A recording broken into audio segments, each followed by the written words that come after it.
Thanks for pressing play. Hi, I'm Christy Iris, and this video I want to talk about how easy it is to make changes in your home to reflect what it is that you want and desire in your life. So what I like to look at in your home is how things are talking to you and how we can change that to retell the story. Something that might just be, oh, I got this pen at the bank, whatever. It could suddenly become, this is my abundant banking pen that I am manifesting all the financial freedom that I desire in the world.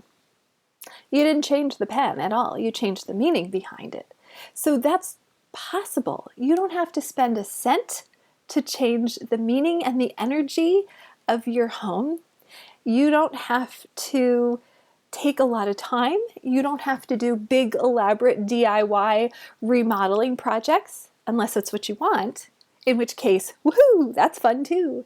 I love coming up with great plans of projects to be done and helping people design new homes, giving new meanings and new energy that will inspire you and feed you all that you want to be and all that you desire in the world. It's so exciting. So exciting. And it can work with a lot of time or very little time. It can work with a big budget or no budget. Wherever you're at is perfect. All you need is the desire to change your environment to support you. And if you're doing some kind of inner work, whether it be spiritual, emotional, mental, don't you want your world, external world, to support you rather than keep sabotaging you? It's simple and easy. Join me.